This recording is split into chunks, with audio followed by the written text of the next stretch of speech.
Hi friends, this is Mayur, you watching beyond Bollywood plus. साल की पहली बड़ी फिल्म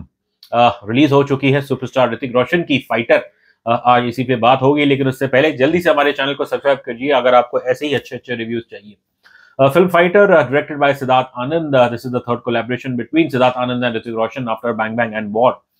वॉर एक ब्लॉकबस्टर फिल्म थी और इसकी कहानी जो स्क्रीन प्ले लिखा है रेमन चिब और डायलॉग्स में है अब्बास एंड हुसैन दलाल। दोस्तों, पिछले साल जब विक्रम वेदा आई थी और वो दुर्भाग्य से वो फिल्म नहीं चली, और मे बी 2 years बैक जब वो फिल्म नहीं चली थी, तो फिर एक इंटरव्यू में ऋतिक रोशन साहब ने कहा था कि वो काफी दुखी हुए उनकी फिल्म नहीं चली, क्योंकि उनका मानना था अच्छी फिल्म बनी थी। लेकिन शायद उन्हें लगा कि शायद उनके फैंस उन्हें बस कुछ एक पर्टिकुलर काइंड ऑफ रोल्स में ही देखना चाहते हैं। So that's why he decided to reunite with Siddharth Anand and try to relive the glory of war. यहाँ पे खैर वो लेके आए हैं फाइटर, और जैसा कि इसके टीजर और ट्रेलर में तो एकदम कहानी पता ही चल गई थी कि कैसे ये फिल्म ये सच्ची घटनाओं उनसे प्रेरणा लेके ये अपनी एक फिक्शन कहानी बनाती है। सो ऑब्वियसली यहाँ पे जो पुलवामा टेरर अटैक है और फिर फिर जो इंडियन गवर्नमेंट, इंडियन वायुसेना, इंडियन एयरफोर्स ने जो रिटेलिएशन किया था through the Balakot air strike, ये फिल्म टीजर और ट्रेलर में तो इसका मोर और लेस पता ही चल गया था। लेकिन ये फिल्म उसके आगे भी सच्चाई के भी आगे जाके एक फिक्शनल एक्शन कॉन्फ्लिक्ट क्रिएट करती है, जिसके अंदर there is more battle after the Balakot air strike. अगर कम शब्दों में कहूं इस फिल्म का, तो I think from a story point of view it's fine, but दुर्भाग्य से हमें ऐसा लगा कि न जाने बस यहाँ पे सिद्धार्थ आनंद के पास एक स्टोरी थी कॉन्फ्लिक्ट की, बट उसके आगे ओवरऑल एक स्क्रीन प्ले बिल्कुल दमदार यहाँ पे स्क्रीन प्ले हमने को देखने को नहीं मिला है, क्योंकि 2 घंटे 40 मिनट की ये फिल्म है और सच मानिए if you take out the initial action scenes और जो फाइनल एक्शन सीक्वेंसेस है, उसके अलावा इस फिल्म में मेरे ख्याल से बहुत कम है जहां पे आप इमोशनली वाकई कनेक्ट होंगे। हाँ, ये फिल्म जैसा जो एक ट्रेलर देख के तो एक डर लगा था कि कहीं ये जो डायलॉग्स वायलॉग्स हमने सुने थे कि कहीं यहाँ दुर्भाषा का ज्यादा इस्तेमाल किया हो, बस those are limited to the trailer only. लेकिन तब ऐसा लग रहा था कि इसका ऐसा ना हो कि ये film it will be in terms of quality of writing that it will be a letdown. Yes, overall I would say in terms of writing it's a letdown, but not so much in terms of language, but purely in terms of engagement, because बहुत कम moments है, जैसे कि हमने कहा the early action sequences और फिर जो climax है, उसके अलावा ये फिल्म हार्डली आपको इमोशनली तो मेरे ख्याल से इतना बांध के नहीं रखती है। तो यहाँ पे ऑब्वियसली डायरेक्टर सिद्धार्थ आनंद, उनके राइटर रेमन चिब, वो डेफिनेटली यहाँ पे मार खाते हैं। और जो आई थिंक प्रमुख कारण ये है कि चलिए फिक्शन की दुनिया में सब जायज है, वर्ल्ड ओवर लोग सच्ची घटना से प्रेरणा लेके अपनी एक फिक्शन कहानी बनाते हैं, और बट लेकिन आई थिंक जो एक कंटेंशन पॉइंट हो सकता है कि जो आपने रियल इवेंट्स को लेके जो एक और कॉन्फ्लिक्ट जो आपने क्रिएट किया है, तो उसमें तो मेरे ख्याल से ऐसा है ना ही शायद इंडियन एयरफोर्स वो भी इतनी खुश नहीं होगी, और जो हमारी भारतीय सरकार है करंट एस्टेब्लिशमेंट, वो तो आई थिंक डेफिनेटली सोचेगी कि भाई इन्होंने कुछ ऐसी चीजें दिखाई है जो शायद doesn't really reflect our government in great light, not so much in poor light. मैं ज्यादा जिक्र करूंगा नहीं, लेकिन फिल्म के अंदर कुछ ऐसा दिखाया गया है जो ऑब्वियसली जो वास्तविक जीवन में, अगर आपको याद है कि कैसे जब बालाकोट एयर स्ट्राइक के बाद जो हमारे कैप्टन अभिनंदन थे, उन्हें पाकिस्तान में वो he ejected out of his aircraft, then he was captured by Pakistani army, लेकिन I think in matter of 48 hours उन्हें छोड़ दिया गया था। ऑब्वियसली जो फिल्म में आपको देखने को मिलेगा वो कुछ और ही कहानी, I will not reveal much, but ये चीज ऐसा है जिसे देख के मेरे ख्याल से हमारी सरकार जो करंट एस्टैब्लिशमेंट है वो इतनी खुश नहीं होगी। और ना सिर्फ यहाँ पे भारतीय वायुसेना या फिर इंडियन गवर्नमेंट, बट बल्कि मेरे ख्याल से जो पाकिस्तान के जनरल्स है वो भी इतने खुश नहीं होंगे कि उन्हें जिस तरह से रिप्रेजेंट किया है इस फिल्म में, बिकॉज ऐसा दिखाया गया है कि जो टेररिस्ट है वो जैसे लिटरली पूरा कंट्रोल कर रहा है। ये जो एक कैरेक्टर है अजहर अख्तर, कि इसने तो जैसे पूरे पाकिस्तान टेरर की जो बटन है वो पूरा इसी के हाथ में, और ये अपनी मनचाही जो भी इसके मन में आता है ये वही करता है। सबसे बड़ी प्रॉब्लम आई थिंक फिल्म के साथ है इसका villain, this character Azhar Akhtar, which is played bye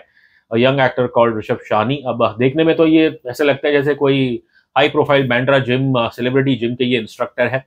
और कुछ ऐसा भी लगता है कि शायद इनकी शक्ल देख के ये जैसे किसी लूक केनी को 24 घंटे धूप में लगातार 2-3 दिन तक धूप में रखा और फिर उनकी टैन हो गई। I mean you look at this act, I know yes he is muscular, but वो किसी भी एंगल से आपको एक पाकिस्तानी टेररिस्ट वो नहीं लग रहा है, looking more like I would say desi, कहीं ना कहीं ऑब्वियसली आई थिंक जैसे I would say that a milder version of John Abraham from Pathaan. इनका चेहरा देखेंगे ऐसा लग रहा है कि जैसे he is coming straight out, या तो जिम से आए या तो फिर स्ट्रेट आउट ऑफ कुछ कॉस्मेटिक कोई कॉस्मेटोलॉजिस्ट की अपॉइंटमेंट लेके आए हैं। और आवाज में इनकी बिल्कुल दम नहीं है। तो आई थिंक फिल्म मार वहां खाती है सबसे पहले। और दूसरा है कंटेंजेंट चीज, हमने आपको पहले ही बताई कि शायद इंडियन गवर्नमेंट IAF वो भी इतनी प्लीज नहीं होगी, इवन इंक्लूडिंग पाकिस्तानी जनरल्स, क्योंकि जब आप मेरे ख्याल से if you show a certain sense of helplessness from Pakistani generals, तो ये तो फिर जो आई थिंक पाकिस्तान हमेशा झूठ कहता है कि इंडिया सिर्फ मनगढ़ंत कहानियां बनाता है, और कि जो असल में जो दोष है वो है नॉन स्टेट एक्टर्स। तो यहाँ तो कहीं ना कहीं मेरे ख्याल से आप एक एम्पैथी दिखा रहे हो, जैसे कि उनके रवैया, आप उनके व्यू पॉइंट से अग्री कर रहे हो। तो ये मेरे ख्याल से at least logically and politically speaking, I don't think this is a right thing to show in a fiction film. Overall screenplay काफी बोरिंग है। बस ऐसा लगा कि सिवाय द अर्ली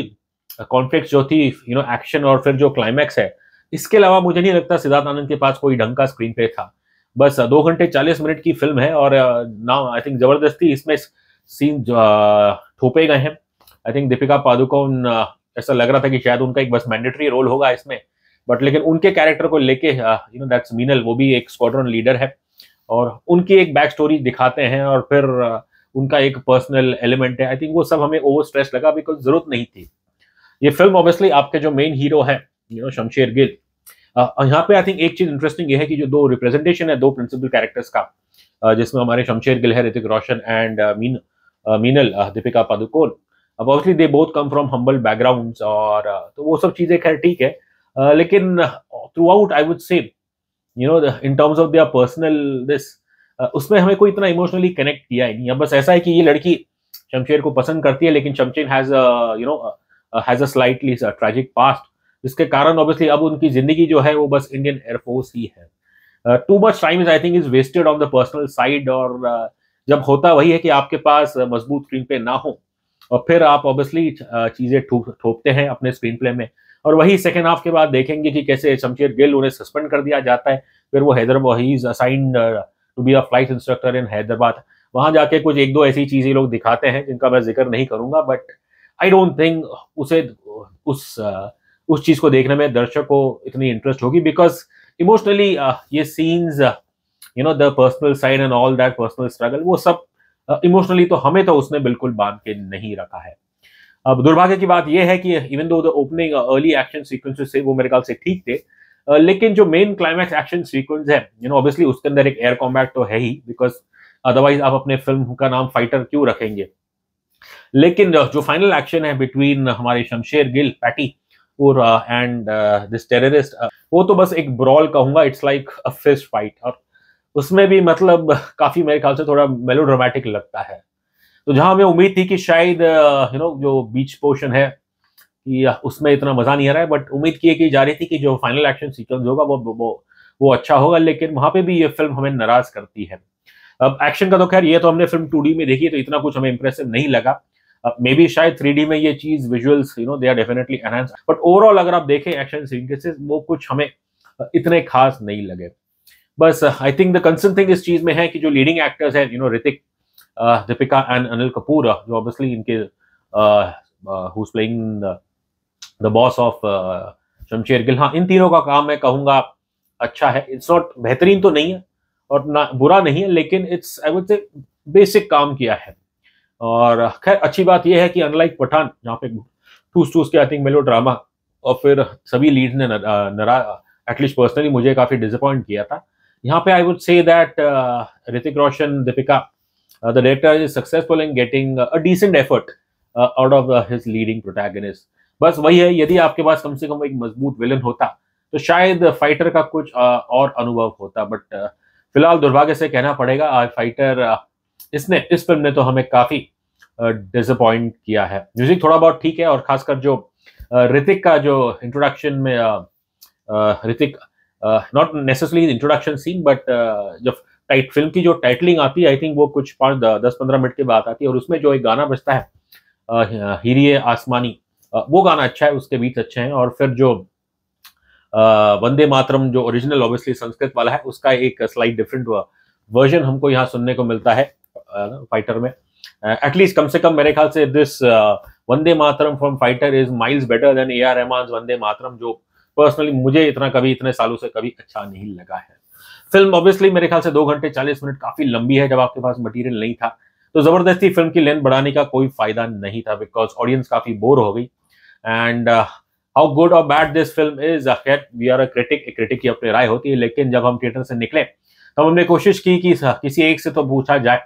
कि भाई आपको फिल्म कैसी, लेकिन दुर्भाग्य से किसी एक ने भी हमें बाइट देने से मना कर दिया। तो ऑब्वियसली दैट्स एन इंडिकेशन कि शायद लाडली लोगों को, दर्शकों को ये फिल्म इतनी मजे नहीं है। हाँ, एज ऑलवेज आई थिंक जो हमारे हम्बल ऑडियंसेस है, टियर 2 टियर 3, शायद single screen may be obviously those people, लेकिन उनके लिए भी टू बी ऑनेस्ट इस फिल्म में इतना कुछ आई वुड से दैट ड्रामा मेलो ड्रामा ऐसा कुछ नहीं है। ओवरऑल तो मैं कहूंगा for a film called fighter, it's about fighter jets, लेकिन इसका स्क्रीन प्ले वो काफी मेरे ख्याल से डल है। खैर, अगर मैं बात करूं रेटिंग की, तो हम देते हैं फाइटर को 5 में से 2 स्टार्स।